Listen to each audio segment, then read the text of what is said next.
아멘. 할렐루야. 성령의 기름 부음의 역사 우리 가운데 있음을 믿습니다. 오늘 성령 강림절인데요. 성령의 강림을 기다리는 여러분에게 거룩함이 필요하다라고 하는 말씀을 드리려고 합니다. 달리 말씀드려서 거룩하신 영이신 그분이 우리 가운데 역사하실 때 우리 안에 성결과 거룩함이라고 하는 열매가 맺혀지겠지만 더 나아가서 성령 충만하기 위한 조건으로 성령께서는 우리로 하여금 거룩한 삶을 요구하신다라는 걸 말씀드리려고 합니다. 자, 초대교회에 아나니아와 삽비라라고 하는 부부가 있었죠. 이들이 땅을 팔았습니다. 그리고는 그 돈의 일부를 교회에 바쳤습니다. 근데 문제는 뭡니까? 모든 재산을 판 것처럼 행동을 했다라는 거죠. 절반만 바쳐도 굉장한 건데 자기는 그것보다 더 대단한 그러한 헌신과 또 그러한 섬김을 했다라고 과대 포장을 했다라고 하는 겁니다. 이것은 크게 잘못된 행동이었는데요. 이 사실을 베드로가 꾸짖지요.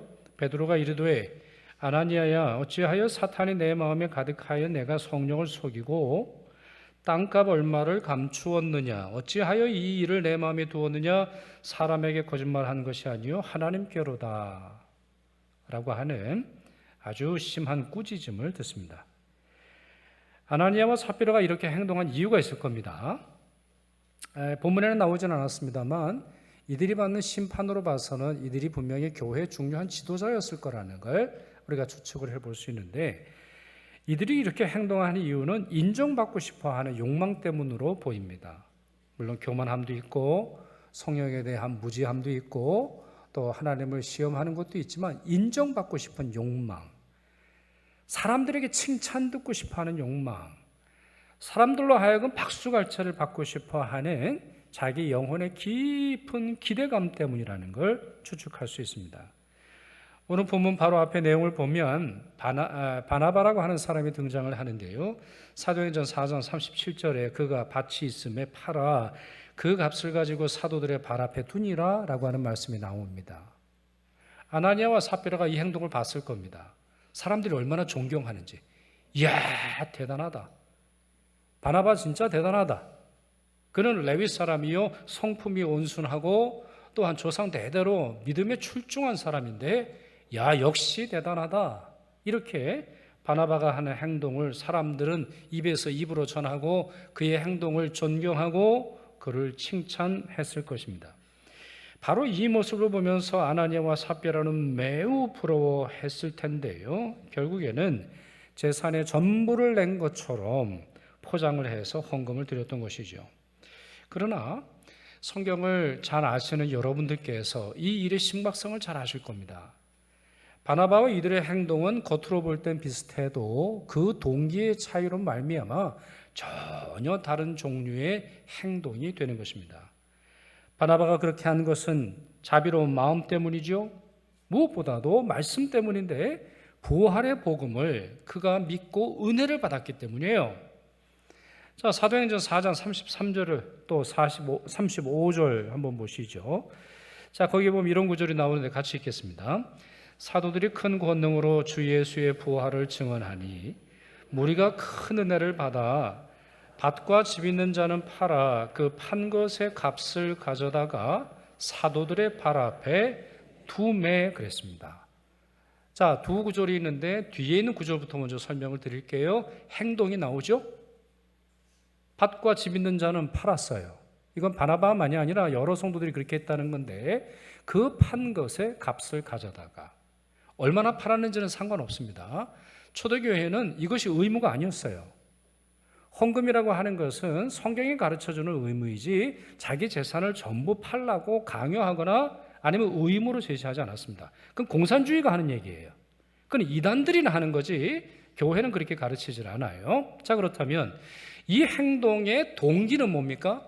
이 행동의 이유는 뭐예요? 왜 자기의 돈을 아까워하지 않고 자기 집도 아까워하지 않고 자기의 재산과 자기의 소유를 아까워하지 않고 이렇게 바칠 수 있는 거예요? 바로 그 앞에 말씀이 나오죠. 주 예수의 부활을 증언하니 누가요? 사도들이 큰 권능과 함께 주 예수 그리스도의 부활을 증언하니 무리가 큰 은혜를 어떻게 했어요? 받아라고 되어 있어요. 받았어요? 앞으로 받을 거예요? 받았어요. 큰 은혜를 받았어요. 아, 그렇구나. 예수의 부활이 내 부활이 될 거고, 예수의 부활은 단순히 역사적인 사실로 그치지 않고 나도 부활하게 되는, 나를 향한 언약이요, 나를 향한 하나님의 약속이라고 하는 사실을 믿었더니 그의 미래가 확 펼쳐진 거죠. 그렇기에 또 다른 은혜가 필요하기 때문에 헌금한 게 아닙니다. 여러분, 헌금의 제1원리가 뭐예요? 이미 베푸신 하나님께 감사해서 드리는 거예요. 헌금은 보험이 아니에요. 헌금은 보험이 아닙니다. 여러분이 헌금을 통해서 하나님께 무슨 보험, 대단한 보험을 들려고 그러시면 그거는 성경에 대한 굉장한 오해인 거예요. 이미 큰 은혜를 받았고 그 은혜는 어디서 와요? 예수의 부활 믿음에서 오는 거예요. 자, 이 믿음으로 말미암아 이렇게 헌신했던 것인데 아나니아와 삽비라는 달랐죠.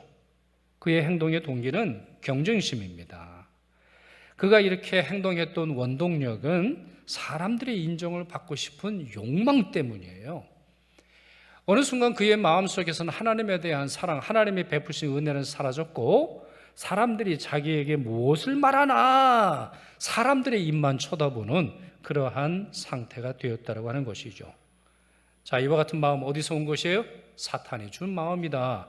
이렇게 설명하고 있는 것입니다.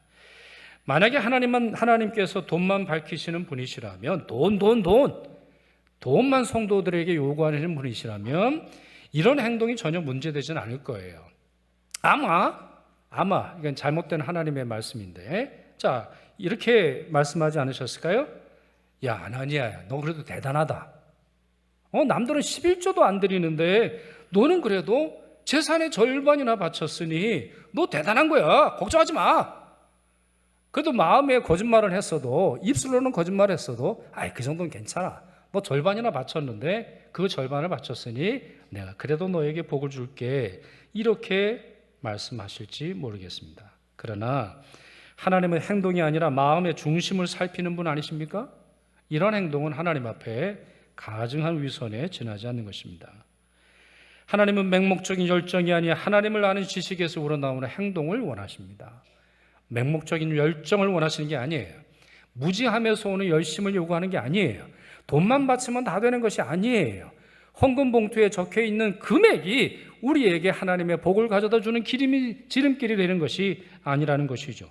하나님을 아는 지식에서 우러나오는 행동을 원하십니다. 그렇게 우리는 헌금을 드릴 때나 예배할 때나 찬송할 때나 봉사할 때나 우리의 마음의 시선을 오직 하나님께 두어야 하는 것이고 겸손한 태도를 보여야 하는 것이죠. 또한 죄악의 공범이 되어서는 안 됩니다. 죄악의 공범이 되어서는 안 돼요. 대개 이 정도의 죄를 저지른다고 할 때 단독범은 거의 없어요. 여러분 보면 그래요. 세상의 죄도 그렇고 교회 안에서도 그렇고 또 우리 스스로 죄를 짓는 모습을 볼 때는 혼자 있을 때는 그래도 걱정이 되거든요. 이거 들키면 어떻게 할까? 야, 이거 하나님 앞에 진노를 삼으면 어떻게 할까? 이렇게 하다가 악한 친구를 만나면 촉발이 됩니다. 아주 그냥 용기 있게 이런 행동들을 하게 되는데 2절 상반절을 보세요. 그 값에서 얼마를 감추매 그 아내도 알더라 그랬어요. 감추었는데 남편이 감추는 걸 봤는데 그러면 아내 입장에서 뭐라 그러대요? 여보, 이러면 안 되죠. 이러면 안 되는 법입니다. 아니면 정직하게 그냥 얘기하십시다. 우리의 노후도 있고 우리가 뭐 보험 든 것도 있는 것도 아니고 연금 든 것도 없으니까 우리의 재산이 그래도 남아있어야 우리가 살지 뭐 누가 책임져 줄 겁니까? 절반을 바치겠습니다. 솔직하게 얘기합시다. 이러면 좋을 텐데 그러지 않았어요. 동조했죠. 잠언 13장 20절 보시면 지혜로운 자와 동행하면 지혜를 얻고 미련한 자와 사귀면 해를 받느니라 라는 말씀이 나오는데 정말 맞는 말입니다. 하나도 틀린 말이 없어요. 삽비라가 제대로 된 신자라면 아나니아가 그렇게 행동했을까 싶은데요. 서로가 죄악의 단짝이 되어서 상대방의 죄를 지지해 주었기에 더 큰 문제로 나아가게 됐던 것입니다. 그러나 이들의 행동은 하나님을 속이는 것이죠. 더 나아가 하나님을 시험하는 것에 지나지 않습니다. 그렇게 아나니아를 향해서는 내가 성령을 속이고 3절입니다. 그리고 4절에 사람에게 거짓말한 것이 아니요 하나님께로다 말한 후에 삽비라에게는 이렇게 질책합니다. 너가가 아닙니다. 너희가 이미 남편은 사망했는데 너희가 어찌 함께 꾀하여 주의 영을 시험하려 하느냐 이렇게 질책하게 됩니다. 이런 질책에 아나니아가 변명하고 항변했을지도 모르겠어요. 제가 거짓말한 건 죄송합니다. 그러나 너무 심하게 말씀하는 거 아닙니까? 제가 잘못을 저지르긴 했습니다만 제가 베드로 사도에게 거짓말을 했고 교회에 거짓말을 하긴 했습니다만 제가 하나님을 속인 건 아니잖아요. 제가 성령을 무시하거나 성령을 회방하거나 아니면 성령을 시험했다고 말씀하시는 건 지나치지 않습니까? 나는 그저 교회를 위해서 이와 같은 일을 행동했는데 사도는 참 지나친 말을 하는군요. 이렇게 항변했을지 몰라요. 그러나 이는 교회가 어떤 곳인지 모르는 매우 무지한 항변이 되는 것입니다. 여러분에게 질문 드릴까요? 교회는 무엇입니까? 교회는 어떤 곳입니까? 우리가 이렇게 주일 3부 예배로 모여서 주님께 예배드리는 이곳은 또한 성도들의 공동체가 교회라고 말하는데 교회는 어떤 곳입니까? 교회는 일반 사회와 일반 조직과는 무엇이 다릅니까? 가끔 보면 우리 세상에서 하던 원리와 세상 직장에서 하던 원리를 교회에 적용하려고 하는 분들도 많이 계시는데 교회가 일반 사회 조직이라면 사람들만 모이고 사람들만을 위해 운영된다면 다시 말씀드릴까요? 교회가 그저 사람들만 모인 곳이고 그저 모인 사람들만 행복하고자 원한다면 모인 사람들, 자기 회원들에게 행복을 주고 기쁨을 주고 그들의 마음을 유쾌하게 하는 것만을 목적으로 하는 모임이라면 아나니아의 행동은 정당할 수도 있겠습니다.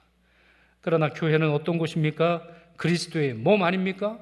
또한 성령의 전 아닌가요? 성령의 전. 그 교회 안에 성령이 계셔야 하는 거죠. 우리는 또 다른 누군가의 전이 아닙니다. 우리는 누군가의 성전이 아니에요. 삼위일체 하나님이 우리 가운데 모셔야 되고 우리 가운데 임재하셔야 교회의 모습이 되는 것이죠. 또한 그리스도의 신부다, 정결한 처녀다 이렇게 불리지 않습니까?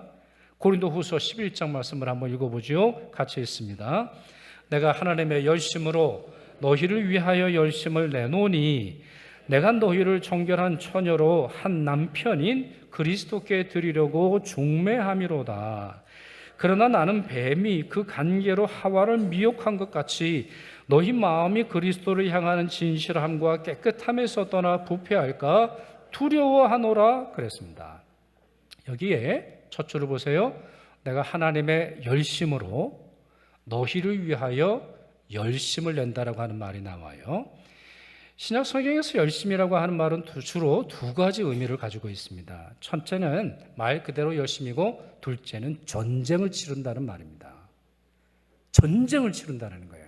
싸우다, 전쟁을 치르다, 그리고 그 전쟁을 통해서 뭔가 획득하려고 하다라고 하고 있는데 여러분 고린도 교회와 사도 바울의 관계를 아시는 분들이 많으실 텐데 좋았습니까? 좋지 않았어요. 고린도 교회 자체도 이제는 바울과 작별하자. 바울 못 견디겠다. 도대체 하는 말에 은혜가 없고 그의 글은 뭐 좀 읽어줄만 한데 그의 설교는 형편없을 뿐만 아니라 아볼로하고도 차이가 나고 베드로하고도 차이가 나고 그가 전하는 메시지가 우리 안에 전혀 감동이 없다. 사실은 내치려고 했습니다. 그럼에도 불구하고 사도 바울은 이 교회를 포기하지 않았던 이유가 있는데 본문에서 뭐라고 말하고 있어요?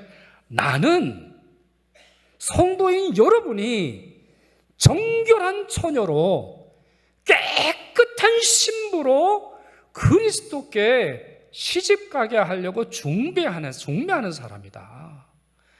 나는 목회자로 나는 사도로 부름을 받았는데 내가 하는 건 내 힘이 아니라 여러분을 깨끗한 신부로 그리스도 앞에 서게 하는 건데 가만히 보니 여러분들 안에는 그리스도를 떠나 진실함과 깨끗함에서 떠나 부패한 마음이 가득하다. 나는 이게 너무 두렵다. 너무너무 두렵다. 당시에 고린도 교회는 아주 잘 나가는 교회였습니다.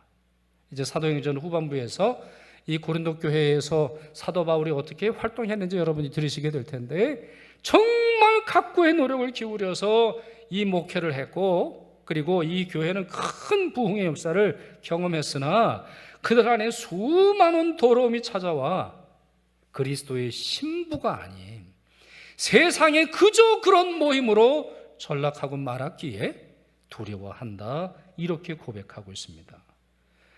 저는 교회를 이렇게 정의하고 싶습니다. 교회는 죄인들을 위한 곳입니다. 교회는 아주 단순한 기능이 있습니다. 예수를 알지 못하는 사람으로 하여금 예수를 믿게 하고, 예수 믿은 사람은 더 잘 믿게 하고, 더 나아가서 세상에 나가 예수를 믿으라 전하는 것, 이 두 가지 혹은 세 가지가 교회의 본질이에요. 그러니 교회는 모든 사람을 환영합니다. 세상의 어떤 죄인도 환영합니다.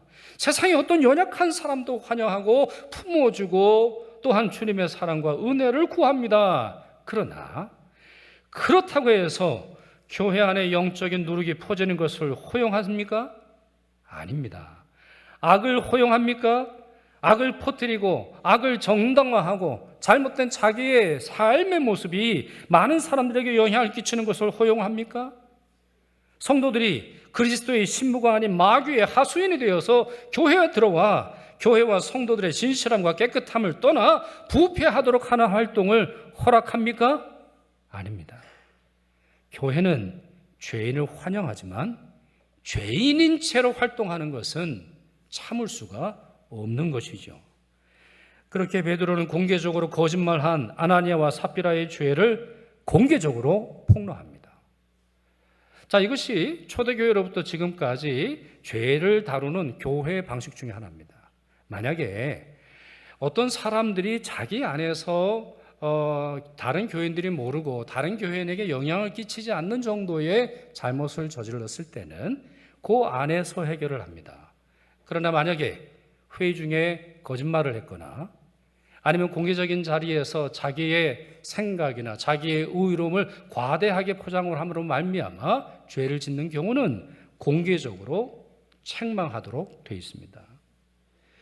그런 점에서 성경은 우리에게 많이 교사되지 말라고 하고, 우리로 하여금 공개적인 자리에서 발언하고 공개적인 자리에서 내 생각을 말하는 것을 조심하라 반복해서 가르쳐 주고 있는 것입니다. 이와 같이 베드로는 공개적으로 거짓말한 아나니아와 삽비라의 죄를 폭로했는데요, 그 결과를 보실까요? 본문 5절 6절을 보십시오. 아나니아가 이 말을 듣고 엎드러져 혼이 떠나니. 여러분, 베드로는 그를 저주하지 않았습니다. 그를 심판하는 말을 하지 않았어요. 오히려 그의 죄가 무엇인지 설명을 했는데 즉시 아나니아가 사망하게 되었죠. 또 그 다음 말씀을 보십시오. 이 일을 듣는 사람이 다 크게 두려워하더라. 젊은 사람들이 일어나 시신을 싸서 메고 나가 장사하니라 그랬습니다. 매우 신속하게 장례를 치루었는데 이것은 아주 낯선 일입니다. 이스라엘 사람들에게는 장례가 크게 두 번 치루어집니다. 하나는 예비 장례인데요, 어떤 분이 돌아가시게 되면은 시간 어느 정도 애곡을 하고 가까이 있는 사람들이 모여서 슬퍼하고 나서 이제 예비 장례를 치릅니다. 예수님처럼, 예수님 같은 경우는 이제 부자들의 경우에 이제 해당이 되는데 동굴 안에 이렇게 넣어놓는 거죠. 그러면 이제 이 시체가 미라처럼 바짝 마르게 되는 것이에요. 그러면 몇 달 지나서 아니면 1년 정도가 지나서 본 장례를 치릅니다. 그래서 이때 상속에 대한 권한 아니면 모든 법적인 절차가 이루어지게 되는 거예요. 그래서 1년 정도 아니면 적어도 짧으면 6개월 정도를 이제 장례를 준비하는 것이 이스라엘의 예법입니다. 근데 오늘 본문은 어떻게 되어 있어요? 즉시 장례를 치릅니다. 하나님의 심판이라는 것이 명백했기 때문입니다. 그런데 이것은 아나니아로 끝나지 않지요. 그의 아내 삽비라도 거짓말을 하다가 남편같이 사망하게 됩니다. 그 결과 예루살렘 교회는 어떻게 됐다고요? 크게 두려워했습니다. 크게 두려워했어요. 예루살렘 교회는 성령에 민감한 교회 아닙니까? 우리가 초대교회로 돌아가자라고 할 때는 사도행전 2장, 사도행전 4장 성령에 충만했던 예루살렘 교회를 본받고자 하는 겁니다. 자, 그들은 기도를 했을 때 성령이 강림했지요. 눈에 보이도록 강림했습니다. 귀로 듣도록 강림했습니다. 입이 열렸습니다. 새로운 것을 보았고 그들의 삶이 바뀌었어요. 거기다가 사도행전 4장에 성령 강림하실 때는 땅이 진동할 정도로 강력한 성령의 역사가 있었습니다. 그렇게 아마 이렇게 생각하지 않았을까요? 거 봐라, 우리 정도가 돼야 성령에 충만하지. 아이고 옆교회를 봐라, 옆교회 무슨 성령이 충만하냐. 우리 정도가 돼야 되고 우리 정도가 돼야 성령의 전문가고 우리 정도 되는 사람들에게 성령이 임할 것이 아니겠는가, 이렇게 자신감을 가졌을 텐데 이 사건으로 말미암아 그들은 크게 두려워합니다. 이 두려움은 어디서 옵니까? 하나님을 알게 된 것이죠. 성령님을 알게 된 것입니다. 성령님은 단순히 하나님의 능력으로 우리가 이래라 저래라 사용할 수 있는 분이 아니라 우리에게 명령하시고 우리의 속사람을 꿰뚫어 보시고 우리에게 거룩함을 요구하시는, 우리가 경배해야 하는 하나님이라고 하는 사실을 깨닫게 된 것이죠. 이사야서 6장 성전 제단에서 하나님을 만났던 이사야의 태도를 보십시오. 큰 광풍이 몰아쳤을 때 제자들과 함께 배를 타고 가시던 예수께서 바람과 파도를 꾸짖으시던 장면, 그 장면의 제자들의 고백을 들어보십시오. 마가복음 4장 41절 같이 읽습니다. 그들이 심히 두려워하여 서로 말하되 그가 누구이기에 바람과 바다도 순종하는가 하였더라. 그들이 심히 두려웠습니다. 심히 두려워했다고 했어요. 누구를요? 예수님을. 자, 그런데 그 다음 말씀이 매우 흥미롭지 않습니까? 서로 말하되 그가 누구이기에, 그가 어떤 분이길래 바람과 바다도 순종하는가? 그렇다면 몰랐다는 말입니까? 그 일이 일어나기 전까지 깨닫지 못했다는 말입니까? 이들은 이미 사도들입니다. 주님의 부르심을 받았어요. 주님 가까이 있었어요. 주님의 말씀을 들었습니다. 매일같이 들었지요. 예수께서 병자를 고치신 일을 그들은 가까이서 보았고 예수 그리스도의 가장 깊은 지혜를 해석해 주심으로 말미암아 아주 오랜 시간 동안 예수 곁에 있었는데 몰랐다는 말입니까? 모르고 따라다녔단 말입니까? 네, 그렇습니다. 하나님은 이런 분이십니다. 한두 번의 경험으로, 한두 번의 은혜로 다 깨달을 수 있는 분이 아닙니다. 저희 한국교회에 이런 말이 있잖아요. 성령 받아라. 우리 기도원에 가보면 이쪽에 성령 받아라 하면 여기 쫙 넘어지고 성령 받아라. 마치 성령보다 목사가 더 대단한 존재인 것처럼 행동하는 부흥사들이 얼마나 많이 있어요. 저도 어렸을 때 보면 그랬어요. 어렸을 때 보면 저분한테 안수를 받아야 성령을 받는가 보다, 성령의 역사가 마치 저분을 통해서만 일어나는가 보다, 이런 생각을 많이 하게 되었어요. 아니에요. 성령 받으라? 주지 마세요. 주지 마. 스톱. 나 성령 받기 아주 준비가 안 됐어요. 이런 일이 있어야 하는 걸 많은 분들이 깨닫지 못해요. 그죠? 성령을 하나님의 능력이요, 나를 행복하게 하고 내 병 고쳐주고 사업 잘 되고 내 아이 성적 좋고 내 아이 좋은 대학 들어가도록 하는 하나님의 도움 정도로 생각하기에 그 성령을 받으려 하는 것이죠. 다시 말씀드립니다. 우리는 한두 번의 성령 체험으로, 한두 번의 선행으로, 한두 번의 헌금으로, 한두 번의 성령 공부로 하나님을 다 아는 것처럼, 한두 번 재직해오고 한두 번 어떤 교회를 출석을 하고 한두 번 어느 집회에서 들어갔더니 다 아는 것처럼, 목회에 대해서 다 아는 것처럼, 교회에 대해서 다 아는 것처럼, 교단에 대해서 다 아는 것처럼 행동하고 있지는 않습니까? 아니면 하나님의 그 신비롭고 영광스러운 은혜를 감사하며 겸손하게 그분의 도우심을 구하고 있습니까? 우리는 지나치게 자기 자신을 과대평가합니다. 어쩌면 이게 본능인지 모르겠어요. 우리 자신이 조금 선한 일을 하면 그걸 과대포장을 합니다. 절반을 냈는데 다 낸 것처럼 합니다. 어쩌다 한 번 한 거 가지고 늘 하는 것처럼 합니다. 어쩌다 한 번 기도한 거 가지고, 기도 응답받은 거 가지고 늘 기도해서 그런 것처럼 행동을 합니다. 아닙니다.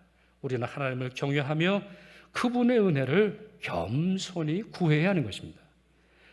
요한계시록을 보시면 사도 요한이 예수님을 만나는 장면이 나와요.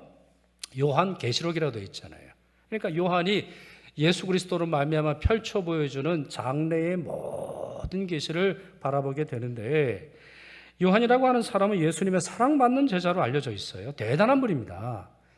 그래서 요한복음을 보면 독수리의 복음, 독수리 복음이라고 해서 가장 영적이고 가장 깊은 그런 지식이, 그러한 지혜가 담겨 있는 복음서이죠. 그런 요한이 예수님을 보았습니다. 예수님은 이미 승천하셨어요. 하나님 보호자 우편에 앉으셨습니다. 모든 영광과 존귀와 능력과 모든 피조물의 찬양을 받고 계시는 것을 바라보게 되는데요, 그 모습을 보았을 때 요한은 이렇게 행동합니다. 요한계시록 1장 17절입니다. 내가 볼 때에 그의 발 앞에 엎드려져 죽은 자 같이 되매. 죽은 자 같이 되었다는 거예요. 여러분, 아나니아와 사도 요한의 존재, 그의 행동, 그들의 헌신을 비교해 보세요. 아니, 사도 요한 정도면 이렇지는 않을 거 아니에요? 그 앞에서 할렐루야를 외치며 내가 주님을 보았다 자랑하고 기쁜 마음이 들지 않겠어요? 근데 사도 요한이 어떻게 되었다고요? 내가 죽은 자 같이 되었도다. 나는 아무것도 아니라는 사실을 깨닫게 되고 하나님이 모든 것이 된다라고 하는 사실을 알게 되었다라고 하는 것이죠. 도자기를 굽는 도공이 흙을 물레에 돌리기 전에 반드시 해야 하는 작업이 있습니다. 모양을 잡기 전에 반드시 해야 되는 것이 있습니다. 크기를 정하기 전에 반드시 해야 되는 게 있습니다. 어떠한 도자기의 크기와 모양과 그 형태와 쓰임새를 정하기 전에 반드시 해야 되는 매우 기본적인 게 있습니다. 그것이 무엇이죠? 진흙 안에 있는 공기를 빼내는 겁니다. 진흙 안에 있는 공기를 빼내야 합니다. 그래야 1300도에서 1350도의 뜨거운 열기를 그 도자기가 견디어서, 그 진액이 견디어서 도자기가 되는 것입니다. 만약에 그 안에 공기가 있으면 어떻게 됩니까? 터져버리고 맙니다. 성령이 어떤 분이신가 이해하는 것만큼 자기 자신이 성결하고 거룩해야 한다라고 하는 사실을 이해할 수 있습니다. 어설픈 성도들은, 어설픈 신자들은, 기독량하는 선자들, 아니면 진짜 하나님을 만나보지 못한 자들은 하나님 앞에서 자기 자신을 내세우고 자기 자랑을 누러놓습니다. 그러니 사랑하는 성도 여러분, 여러분 안에 있는 죄를, 여러분 안에 있는 죄의 영향력을 과소평가하지 마십시오. 그것이 아무리 작은 것이라 할지라도 주님 앞에 설 때 터져버리고 만다라고 하는 사실을 기억하셔서 사도 요한처럼 겸손하십시오. 주님의 심판과 주님의 징계를 당하기 전에, 성령의 임재를 받기 전에 스스로를 다시 점검하셔야 됩니다. 아울러 이와 같은 것은 죄를 잘라내는 용기를 필요로 하는 것이지요. 빅토르 위고의 단편 소설 중에 이런 이야기가 나옵니다. 저는 이 이야기를 읽을 때 우리 예루살렘 초대교회의 모습만이 아니라 우리 사도행전 5장에 나오는 이 아나니아와 삽비라 이야기만이 아니라 한국교회의 모습이 떠올라서 매우 부끄럽고 매우 안타까웠습니다. 한국교회는 어떻습니까? 여러분, 사실 한국교회는 매우 역사가 짧습니다. 우리가 볼 때는 150년 대단한 것처럼 보이지만 2000년의 교회의 역사를 볼 때 세계 어디 가서 명함을 내밀 만한 그러한 역사를 우리가 가지고 있지 않은데, 한때는 성령에 충만했고 한때는 순수했고 한때는 오직 예수였으나 이제는 목사들의 타락과 교회 재직들이 하는 여러 행동들로 말미암아 그 안에 부패함이 넘쳐서 성령이 그 가운데 함께 가지 않으시는, 함께 동행할 수 없는 그런 현실이 점점 많아지고 있습니다. 자, 그 이야기가 이렇습니다. 대포를 실은 배가 태풍을 만났다. 거친 파도는 대포를 묶은 쇠사슬을 단숨에 끊어버렸다. 선원들은 배 안에서 이리저리 뒹구는 대포를 고정시키기 위해 필사적으로 매달렸다.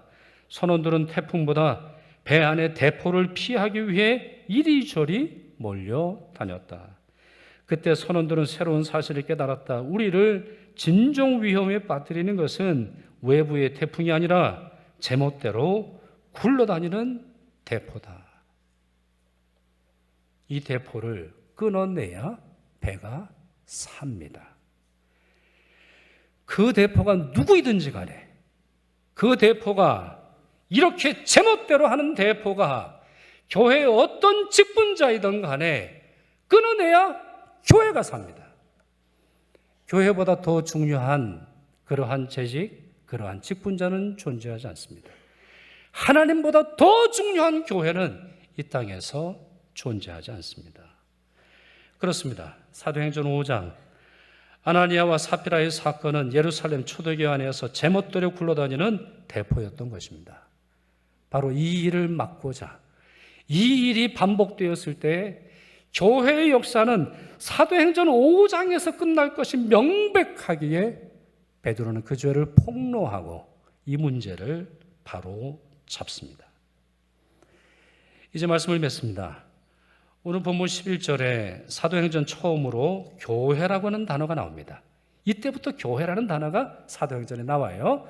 우리가 예루살렘 교회 이런 말을 합니다만 그 앞에서 단어로 그것이 쓰여져 있지 않아요. 온 교회와 이 일을 듣는 사람들이 다 크게 두려워하니라. 교회는 바로 이렇게 하나님을 경외하고 하나님의 말씀을 두려워하며 거룩한 곳이 되어서 성령의 역사에 동참하게 됨을 알려주고 있는데요. 모름지기 교회는 이런 곳이 되어야 합니다. 성령께서 역사하시지만 바로 그렇기에 거룩하고 성결하고 정결한 교회가 되어야 됩니다. 봉사하고 섬기고 헌신하지만 선하고 거룩한 이유와 거룩한 마음의 동기를 가진 교회가 되어야 하는 것이죠. 우리 교회가 이렇게 되기를 축원합니다. 여러분 모두 그와 같이 거룩함을 사모하는 참 성도 되시길 바랍니다. 또한 오늘 우리 청년들과 함께 예배하는데 여러분 거룩함을 사모하시길 바랍니다. 거룩함을 취미로 하세요. 거룩함을 특기로 하세요. 주님 앞에 점점 나아가심으로 말미암아 주님의 환영받는 존재가 되십시오. 주님과 주님의 임재를 견딜 수 있는 영적 존재가 되십시오. 그럴 때 세상에서도 여러분을 통해서 하나님께서 크게 역사하실 줄 믿습니다. 기도하겠습니다. 거룩하신 삼위 하나님, 성령 강림 주일을 맞아 예루살렘 초대교회에 있었던 비극적인 이야기를 읽고 묵상하였습니다. 저희와 저희 교회에 이런 문제 없기를 간절히 사모합니다. 우리의 탐욕을 위해 성령 하나님을 이용하거나 시험하지 않도록 도와주옵시고 진정한 경외심으로 예배하고 성령과 동행하며 성령님을 사랑하도록 도와주옵소서. 또한 오늘은 청년주일로 드립니다. 모든 청년들이 권고한 날이 이르기 전에 창조주 하나님을 기억하며 섬기게 하여 주옵시고 저들로 말미암아 교회와 세상이 변화되도록 은총 베풀어 주옵소서. 또한 저들에게 지혜와 용기와 담력을 공급하사 하나님의 마음을 시원케 드리는 참 성도로 자라게 하여 주옵소서. 우리 주 예수 그리스도의 이름으로 기도드리옵나이다. 아멘.